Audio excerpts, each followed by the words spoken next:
Okay. Good afternoon, everyone. My name is Jajun, and today Amanda and I will be presenting about the topic hepatorenal syndrome. A special thanks to Dr. Cham for facilitating our presentation. Okay, so we'll head forward to the case presentation first, then subsequently we'll move on to the topic discussion. Okay, so this is about the patient, Mr. R. It's a referred case from respiratory ward initially for liver cirrhosis for investigation. He's a 55 years old gentleman admitted to respiratory ward HQE1 initially, presented with shortness of breath for 1 week, cough for 1 week, and abdominal distension, which is progressively worsening for 2 months. So he had underlying diabetes mellitus, hypertension, recent ischemic stroke over the left occipital lobe in 2020. However, there is no residual weakness, able to tolerate orally, able to swallow. And there's a recent history of admission to Hospital Sultan Aminah Johor Bahru in October for the compensated CCF and CAP. Then subsequently, patient decided to come back to Kota Kinabalu for his work. So initially treated under respiratory team HQE1 for right lung empyema and already commenced on antibiotic, planned under respiratory for 6 weeks. And subsequently transferred to gastro ward for liver cirrhosis and cholelithiasis in an incidental finding under ultrasound abdomen done on 17th of March. So subsequently, patient was transferred to gastro ward on 18th of March. This patient first presented to respiratory ward on 3rd of March, then transferred to gastro ward on 18th. Investigation was done to determine the cause of liver cirrhosis. This is the primary and secondary hepatic panel, which shows that AMA is positive, IgA and IgG both are raised.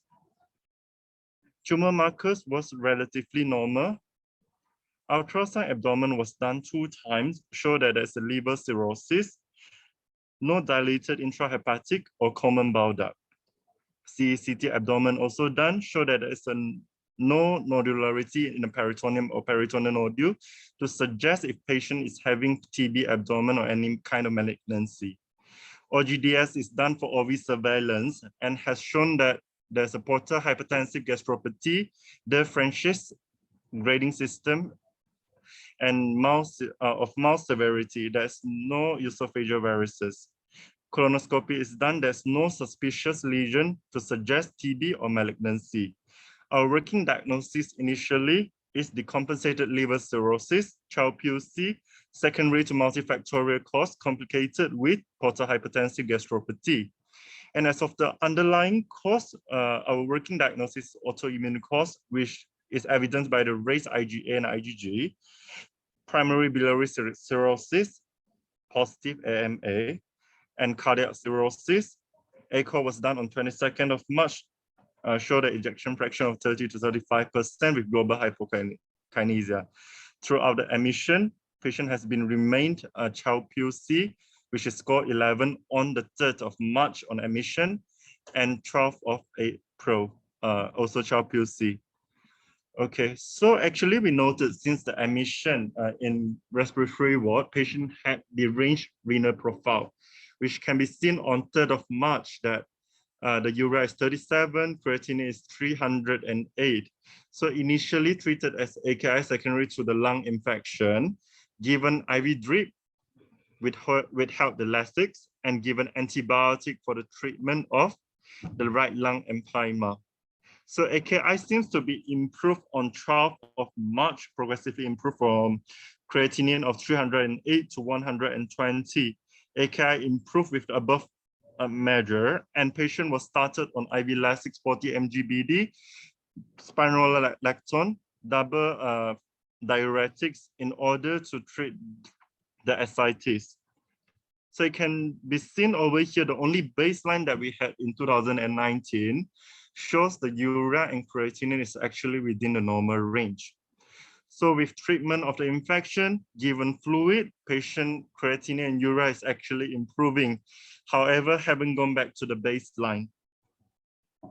So after we have started on Lasix and spironolactone, we have noted that the creatinine has been creeping up. from 120 to 167 over the span of about like 1 week. And afterwards, we off the elastics and spironolactone to see if there's any improvement of the creatinine and urea. So it seems that despite we off the elastics and spironolactone, the creatinine and urea are still persistently high. So several AKI workup was done. For urine protein and urine creatinine was done, shows that it's 12.3 was within normal range. And urine FVME is done, aside from leukocyte 3+, nitrate positive, there isn't any other significant parenchyma, evidence of parenchyma disease. Urine CNS show that there's no growth, blood CNS no growth, and urine sodium is less than 20. CRP can be seen over here, is progressively reducing with the antibiotic treatment for the right lung empyema. And in the previous ultrasound abdomen and CCT abdomen, actually it shows that the kidney size was actually within normal range, and there's no obstructive uropathy, no renal parenchyma disease. So basically, renal parenchyma disease can be ruled out. Post-renal cause of the renal disease can be ruled out. So can it be pre-renal cause? So our ad hoc diagnosis on 30th of March, we are treating the patient as hepatorenal syndrome. So we have initially tried to give IV human albumin 1 gram per kg on 30th of March, and given over the span of 3 days. However, the creatinine has been increasing from 158 to 208, urea from 25.9 to 29.9. So afterward, we're treating the patient as hepatorenal syndrome and have started the patient on terlipressin and IV human albumin together.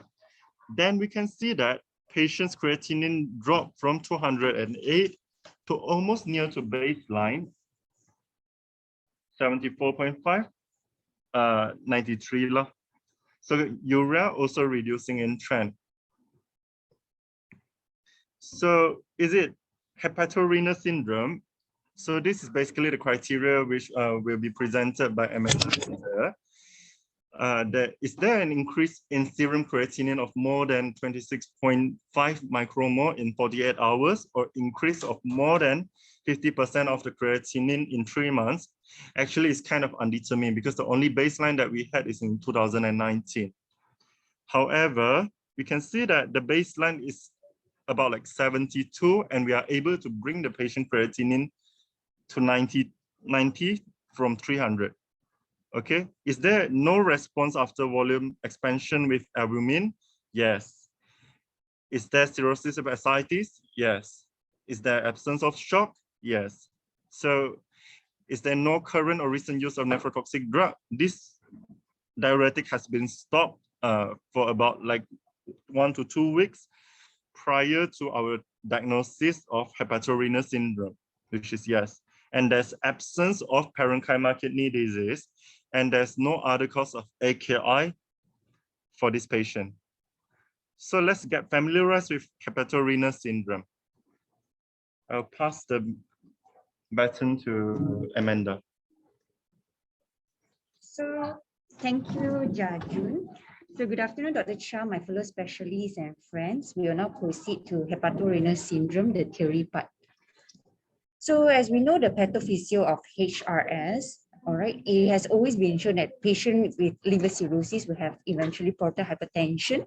They have splenic vasodilation, whereby the splenic is actually a visceral organs. You can see at the diagram there, there will be dilatation of the vessels. And because of that, they will have a decreased effective circulatory volume. And because of that, you will activate the RAA system from the kidney, and therefore you will cause a renal vasoconstriction. And this is how they formulate the pathophysio of hepatorenal syndrome. From this, actually, in 2007, the International Club of Ascites came out with classification of hepatorenal syndrome type 1 and hepatorenal syndrome type 2. In hepatorenal syndrome type 1, which we commonly talk about, is they classify as rapid deterioration of renal function, usually due to some sort of precipitating event, and that you will have rise in serum creatinine within 2 weeks to more than 226.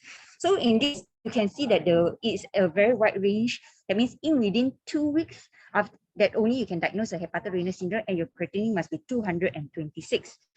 So usually these patients with hepatorenal syndrome type 1, they have very high mortality rate. So what are the precipitating events that we can talk about? Infection, massive GI bleed, especially in liver cirrhotic patient, esophageal varices, or when you do a large volume paracentesis, you did not replace with albumin, or sometimes you will provide the patient with diuretics, and excessive response to diuretics can cause dehydration, or has multiple cause of of cirrhosis in patient. It could be alcohol, drugs, and this can also precipitate further worsening of liver injury. So what about hepatorenal syndrome type 2?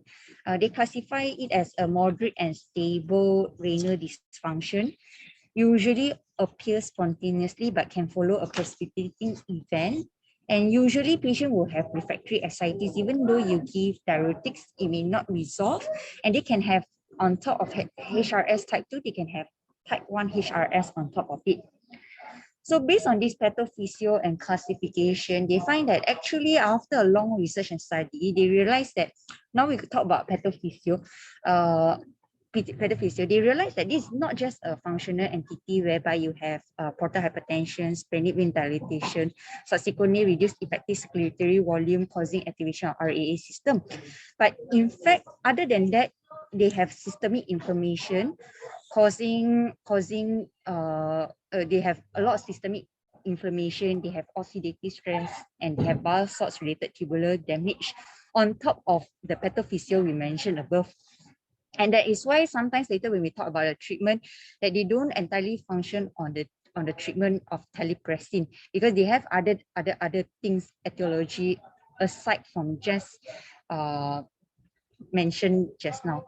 So other than that, just now we mentioned that HRS criteria type 1, especially HRS type 1, you know that the span is within 2 weeks, which is a very long duration, and you only can diagnose HRS type 1 if your creatinine is more than 226.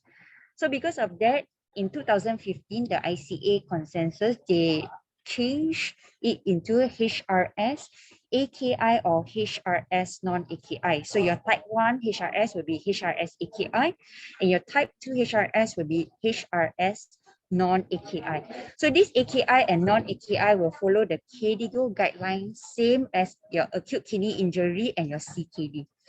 So in HRS AKI, they define as your serum creatinine more than 26.5 millimole in 48 hours compared to your baseline, or increment in 50% in 3 months. So the patient must have cirrhosis and ascites. They must rule out all the pre-renal causes, the absence of shock, no other current parenchyma disease, no other nephrotoxic drugs. So in HRS-AKI as well, okay. Then they also define the new topic, HRS type 2, to become HRS non-AKI. So in non-AKI, they divide into acute kidney disease and chronic kidney disease. So in this case, they define this patient will have renal impairment in patients with cirrhosis and ascites, and no other causes of kidney disease can be defined. So as you know that CKD, it must be within after 3 months of derangement in creatinine, then only you can diagnose patient as CKD. So they follow the KDIGO guidelines. So if the period is within 3 months of a normal creatinine to a derangement in creatinine, so you consider this as acute kidney disease. Now, HRS type non-AKI, we will talk more about HRS-AKI rather than HRS non-AKI, because HRS non-AKI is usually some sort like it's a very stable kind of disease, and usually you rarely see it in hospital admission, but rather than HRS-AKI. So let's talk about HRS-AKI. Other than that definition that I mentioned out, they divide also according to KDIGO guideline AKI. into stage 1, 2, and 3. So in stage 1, 2, 3 is that your creatinine increment more than 26.5, or your creatinine increase 1.5 to 1.9 times the baseline. Stage 2 is 2 to 2.9 times your baseline. Stage 3, more than 3 times your baseline or require initiation of dialysis. For the urine output criteria, can only be considered as in clinical guideline for kidney. They use urine output criteria, but in our ICA consensus, they said that urine output criteria can only be considered if patient is on CBD, and because most of these patients will usually be on diuretics because they have cirrhosis and ascites, they will have diuretics, so it's very difficult to quantify, and sometimes they may also have oliguria also with sodium retention. So this patient can manifest differently. So the best definition is still to go back to the creatinine criteria rather than urine output criteria. So in stage 1, again, they divide into 2 categories. So the stage 1 is we see the blue column in stage 1A and stage 1B. So basically, why they categorize to stage 1A, that means the creatinine less than 132 on arrival, or stage 1B creatinine more than 132 on arrival. So it has been suggested that patient in liver cirrhosis, those with stage 1A, actually they have worse outcome than patient in stage 1B. So that's why sometimes it's important to know this. So other than that, this is also an same one. So we diagnose patient AKI. So as we know, the hepatorenal is always a diagnosis of exclusion. So when the patient comes in, the AKI in a patient of liver cirrhosis with ascites, so first of all, you must rule out pre-renal causes. Pre-renal causes such as sepsis, they can have SBP. So make sure you rule out all these things, or dehydration, or upper GI bleed. So we see the diagram. Or post-renal AKI, make sure you do an ultrasound ultrasound KUB, and then you can do an X-ray KUB, make sure there's no stone. And then you can make sure there's no obstructive uropathy, and you can do a urine FME, urine, and quantify the urine as well. So ATN AKI and HRS AKI. So sometimes it's very difficult to differentiate ATN AKI versus HRA AKI, because usually you will require a renal biopsy to diagnose these patients. So in the event that usually with patient liver cirrhosis, sometimes we rarely talk about renal biopsy in this patient. So sometimes this ATN AKI we can miss out. So I'll talk about ATN AKI later on a little bit. So in order to ensure, just now I mentioned the pre-renal AKI, so if you have infection, treat with antibiotics culture. If you have blood loss, make sure you transfuse patient, do a scope, and maintain the HB 7 to 9. If patient is on excessive diuretics, make sure you off it, or sometimes you give lactulose to the patient. So you off it, we hold it, give some fluid challenge. And then what about beta blockers? Sometimes beta blockers has a very controversial data because it starts from propranolol, but sometimes they suggest to withhold it, but it's a very controversial data. So if patient on nephrotoxic drugs, NSAIDs, withhold it. And if patient have very tense ascites, do a therapeutic paracentesis. And just like I mentioned, make sure you replace with albumin accordingly.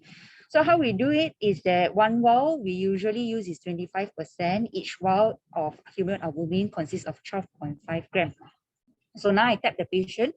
Patient has 5 liters. We tap the patient. So you use the constant of 8. So 5 times 8. All right. So roughly we divide by 12.5. Roughly you need to replace with 3 vials of human albumin for the patient. All right. Now talking about, just now I talked about the differences between ATN, AKA, and HRS AKI. So it's very difficult to differentiate. You only need to do a renal biopsy, but will you do a patient in a liver cirrhotic patient? So they actually came out with tubular injury biomarkers, which is interleukin 18, kidney injury molecular 1, and all this which is mentioned. But the most promising one is neutrophil gelatinase associated lipocalin, which they realized that in patient with ATN, it's slightly raised. However, unfortunately, this is not clinically available. So how do you treat hepatorenal syndrome? So now if the patient come in with either stage 1 AKI, 1A AKI, or more than 1A AKI. So what you need to do is monitor the patient. For example, just now I mentioned about all the pre-renal AKI. So make sure you do all the appropriate things, and if you make sure you rule out pre-renal AKI, post-renal AKI. So if you rule out everything and resolution, looking at the green box, then you just have a close follow-up. But if persistence and it progresses too, okay? So it progresses, creating increasing in trend. All right. So what you do is give 2 days and you can't find any other sources already. You have ruled out all other pre-renal source, post-renal source. So what do? Start patient on IV human albumin. Look at the red box, all right? Withdrawal of diuretics, make sure you have done all already, and then you start patient with volume expansion with albumin. So how do you give human albumin to the patient? So you give IV human albumin 25%, 25 gram, 1 gram per kg per day. So how do you give? So if the patient is 60 kilo, you give 60 gram per day. So roughly patient will require 5 vials per day. So you can divide into 2 vials, 1 vial, give for approximately of 2 days and see for any response. All right. So in a patient, if there is, so you can only give maximum altogether per day. If your patient is 120 kg, maximum you can only give 100 gram per day. So give a trial of 2 days. If the patient doesn't resolve, all right, going back, poor response and patient meet the criteria of HRS. So your next line is you have to talk about vasoconstrictor and albumin already. So type of vasoconstrictor that we commonly use is telepressin and albumin, the first one. So some centers we don't have it, we can use NOAD, but it's cheaper definitely, but they have no effect in portal pressure. And sometimes you need to insert a central line for this patient. There's some studies on midodrine and Optiotrack that we really use. So telepressin and albumin. So you can start off with IV telepressin. You give, usually we start off with 1 mg QID. So what are the side effect of telepressin that you need to make sure that you don't miss it, all right? So before you start telepressin, you must make sure you take an ECG of the patient, because they are very prone to get, MI. So make sure you you have to check baseline, because it's a vasoconstrictor drug. Secondly, they will have persistent diarrhea for this gentleman. Some centers, they advocate the use of IV infusion rather than IV telepressin, because it's lower incidence of side effect. But over here, we practice using IV telepressin 1 mg QID. And when do we titrate up, step up? So if after 3 days, poor response, and decrease by at least 25% of the treatment, you can start, you can actually titrate up to maybe 2 mg QID. So make sure you will do a daily ECG for this patient. At the same time, telepressin is a vasoconstrictor, so they realize that you shouldn't use telepressin alone, but you should use double agents together, telepressin and albumin. So albumin also you must administer so that it can help to increase the cardiac output for the patient. So in this patient, usually we give a standardized dose of human albumin of 2 vials only. So you give at least until we see this treatment. So this treatment is usually for 14 days. So how do you know what is response? So you get a complete treatment response if your creatinine is within 26.5 from your baseline value, or if partial value or is the regression of AKI stage to a final serum creatinine of 26.5 millimole, or still more than 26.5 millimole from baseline value, and that's partial response. So there's this student that talks about TICs lah, transjugular intrahepatic portosystemic shunts, but they have never done a proper study comparing this with telepressin and albumin. So you can talk about, so if let's say for instance the kidney starts to worsen, all right, so can you consider dialysis for the patient? So yes, you actually can consider dialysis for the patient, but what's the indication of dialysis for a patient? So it's the same indication when the patient come in for other causes of AKI as well. So you must see for your, as usual, AEIOU lah. A is your acidosis, stage less than 6.1, refractory hyperkalemia. If the patient is overload, uremic. So that's when you do a renal replacement therapy for the patient. So of course, CVV HD is better tolerated than HD because it's gentler and it provides greater cardiovascular stability for the patient. Having said that, all right, so not all patients indicated for renal transplant. So who do we give renal replacement therapy? So those who are usually going for liver transplant, they are the first person that we must think about doing RRT. But what about other patients that does not fulfill the guideline for liver transplant? So those cases should be case to case and need to be discussed with further higher ups personnel, because it is already stated HRS AKI has very high mortality rate, and you need to decide based on risk stratification. Is it necessary based on your clinical judgment? What is patient's wishes as well? Because at the end of the day, you must understand when do we stop as well. So other modalities they are trying to come up with liver support system, something like dialysis, but it's for your liver system. So it's still under study. Next thing, we can help to manage HRS. The best way is to, tackle the main problem, which is your liver. So liver transplant is the best option. However, presence of HRS will actually negative impact on survival after liver transplant. So basically, if patient is going for liver transplant, they should be treated first with vasopressor. If they don't get better, the next stage would be dialysis for this patient. All right. So when do we do simultaneous liver and kidney transplant?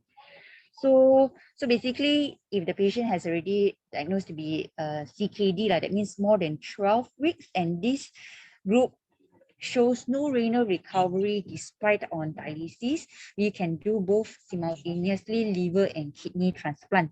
So the other criteria they give, like kidney biopsy shows that more than 30% global glomerulosclerosis or proteinuria more than 2 grams or very bad GFR. So what about AKI? So let's say, for instance, patient is going liver transplant, and then they also have a kidney donor. So if they see within 4 weeks poor response, sometimes they may consider to go in together, and patient is urgent dire need. So sometimes they will just replace both. Like usually it's after 3 months of dialysis and poor response, then only they will consider liver and kidney transplant. All right. So what about HRS non-AKI? All right, we frequently talk about HRS type 2. So actually very little information. They have actually tried, telepressin vasoconstrictor agents, which is telepressin and albumin. However, they showed that there's improvement in renal function, but when you stop it, there's about 50% recurrence rate. So yeah. So best way is to prevent hepatorenal syndrome. So as usual, if you have large volume paracentesis, replace it. Make sure not to give over diuresis. So only ensure weight loss not more than 500 grams per day in ascites patient without peripheral edema, or 1 kg per day in those with peripheral edema. So if it's too much, you just need to cut down the dose, tell the patient to cut down the dose, and don't give excessive laxative to prevent hepatic NCAF. So GI, if you have GI bleed, resusc appropriately. And if the patient has SBP, as usual, give patients the appropriate antibiotics, which you usually give IV ceftriaxone, and don't forget your IV human albumin, which we usually miss. All right. So how do you give the IV human albumin? You give day 1 and day 3. So in day 1, you give 1.5 gram per kg, and day 3, you give 1 gram per kg. So avoid nephrotoxic drugs, and monitor. So this basically, this is roughly the diagram for how to manage hepatorenal syndrome. There's a rough guideline back. So find out pre-renal causes. Make sure because hepatorenal syndrome is, as is mentioned, is a diagnosis or exclusion. Make sure you rule out all the pre-renal causes, post-renal causes. And if the patient is still having worsening AKI, give a 2 days trial of IV human albumin, 1 gram per kg per day, up to a maximum of 100 grams per day. All right. Then subsequently, poor response despite 2 weeks, initiate patient on IV telepressin if there's no contraindication, and IV human albumin 2 vials OD per day. So give it a monitor the patient for around 14 days to see any response to the patient. So with that, I conclude my presentation for today. Thank you very much.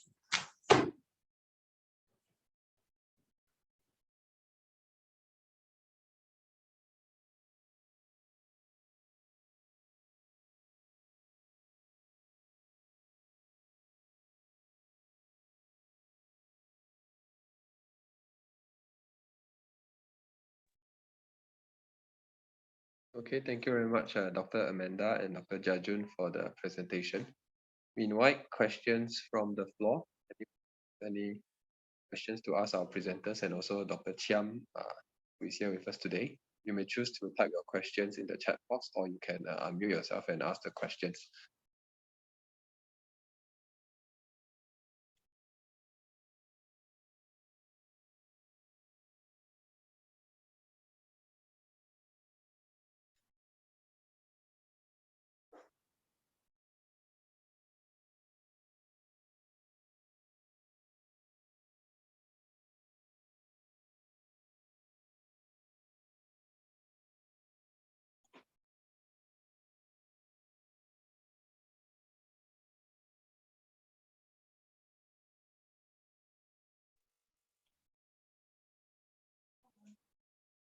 Okay,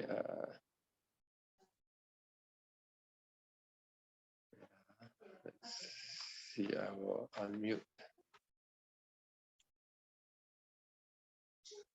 For a moment, I will try to unmute everyone.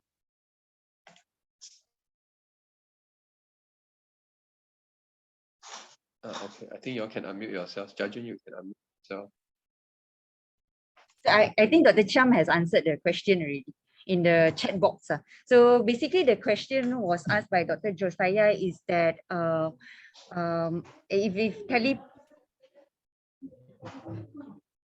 if renal vasoconstriction is one of the pathophysia of HRS, how does telepressin help in improving the condition? So Dr. Chiang has already answered, actually based on the pathophysio that I showed earlier on. So basically, patient will have splenic vasodilation. So the telepressin acts on the splenic vasodilation, and therefore actually it helps to reverse the renal vasoconstriction. Okay, thanks for the answer, Dr. Chiam. And thanks, Amanda, for reading it as well. Okay. Any other questions? And,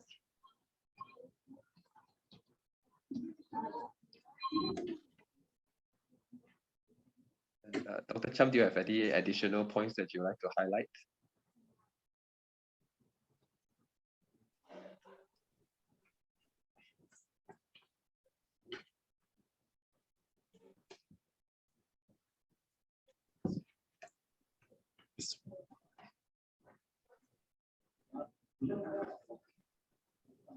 Okay, I'll read out what Dr. Chiam is typing in the chat box because he's down with laryngitis. But so hepatorenal syndrome is rare, but not so rare. You should always remember to allow causes, which was highlighted by our presenters.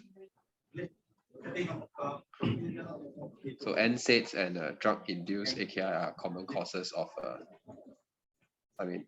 common causes of AKI include NSAIDs and other drugs. Right, so associated renal parenchyma disorders are important to rule out.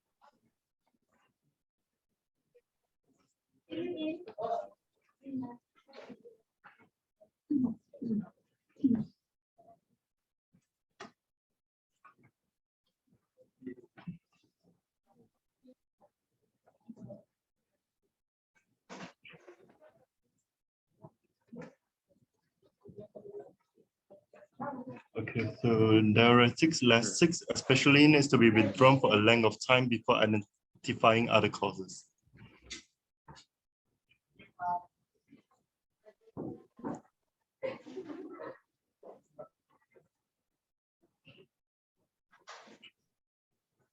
So I have another question in patients with biliary cirrhosis and ascites. We will start them with furosemide and aldosterone. So this, sorry, furosemide and spironolactone. So these two drugs can potentially sort of precipitate. Do we say that it could precipitate HRS?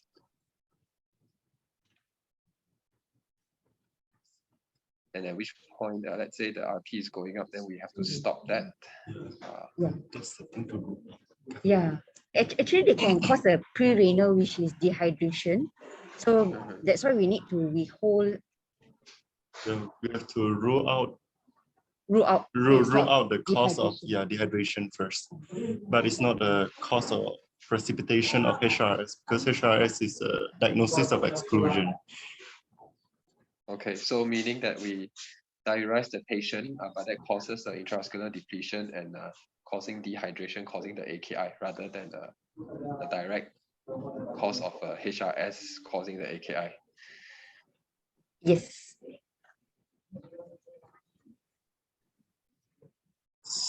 So if okay. Well, I guess the patient with ascites, then therapeutic tapping would be the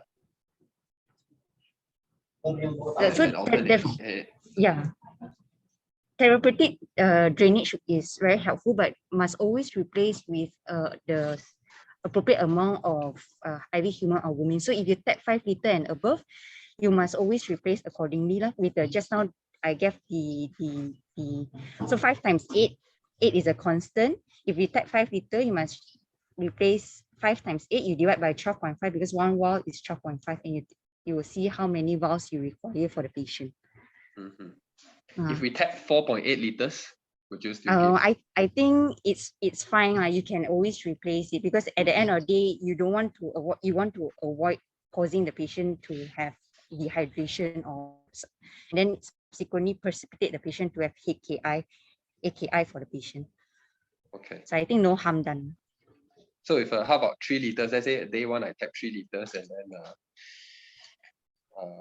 then suddenly the IV line drop out, and then but there's still residual ascites, and then the next day I want to attempt. The patient doesn't want a repeat attempt within the same day, so I do it on the next day, and then I tap another day 2 to 3 liters out.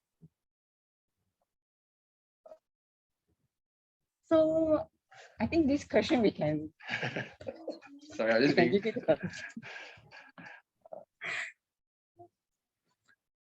So I think there's not much study saying whether daily we can Dr. Chang has answered, always follow the rule 5 liter or less, no need replacement. If more than 5 liter, replace. So I just try to recite what Dr. Chang posted. Usually ultrasound is needed performed to rule out if there's any renal parenchyma disorder or any kind of obstruction. As for pre-renal cause, usually we have to think of like sepsis or any like cardiogenic shock kind of thing. So as Dr. Chan mentioned, usually what we give to a patient with massive ascites, we give in a dose of furosemide to spironolactone 1:4 ratio, which is kind of inappropriate for this patient. Okay, so if despite the removal of the offending drug, usually after removing the offending drug, the renal function will improve over 2 to 3 days. And despite that, and renal function still deteriorated, and provided we already rule out everything else like we did for this patient, the next step is to expand the volume with albumin for 48 hours before we consider the terlipressin.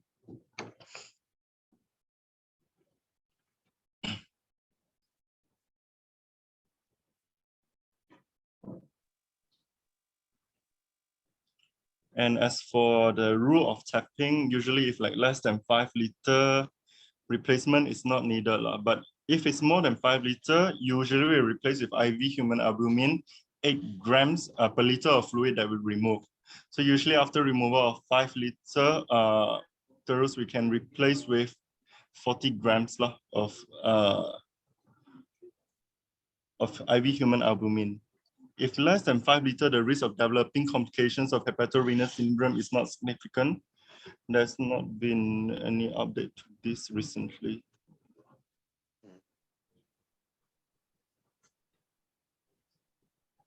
Okay, thanks, Dr. Cham and Jajun for the explanation. Okay, are there any questions from anybody else from the floor?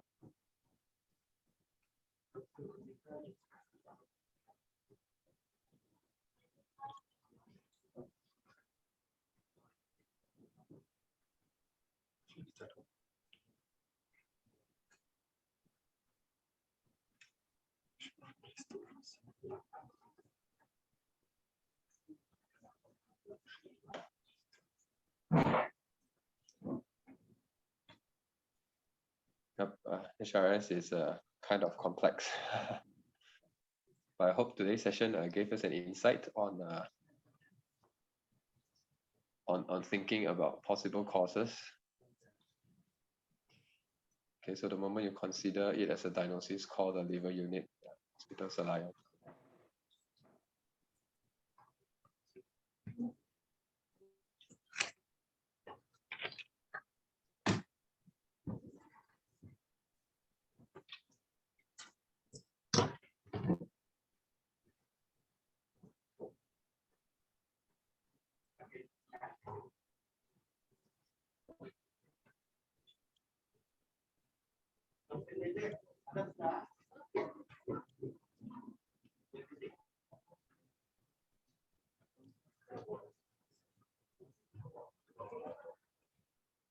Okay, so telepressin is a bridging therapy, and it is worse if it's a HRS type 2, which is the non-AKI type of HRS.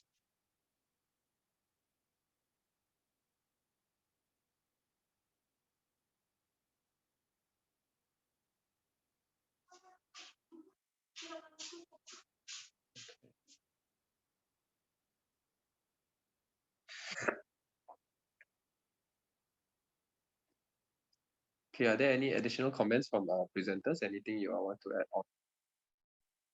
Right.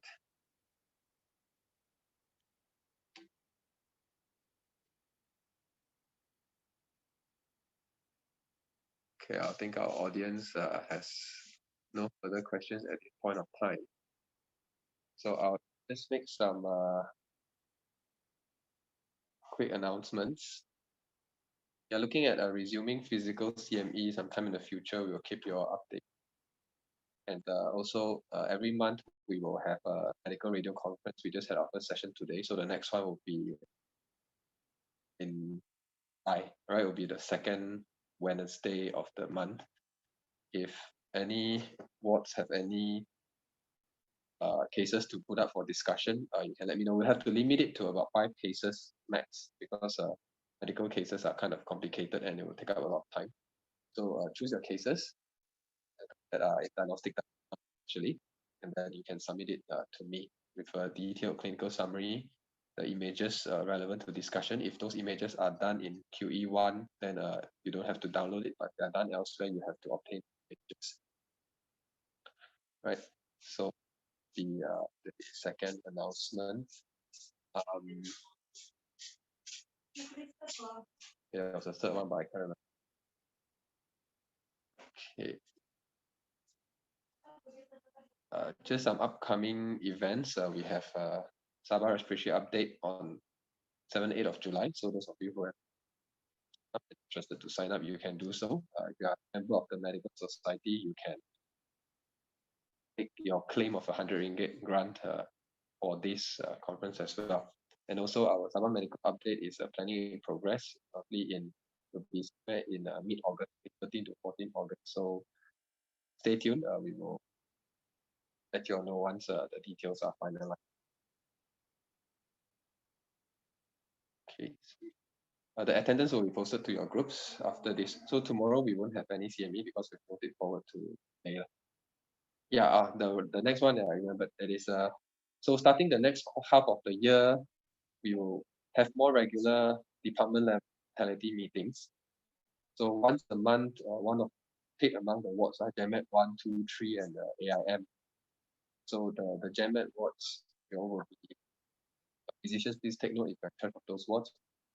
Pick a case for discussion. Can be a mortality case or morbidity case. So this will happen a month in July onwards.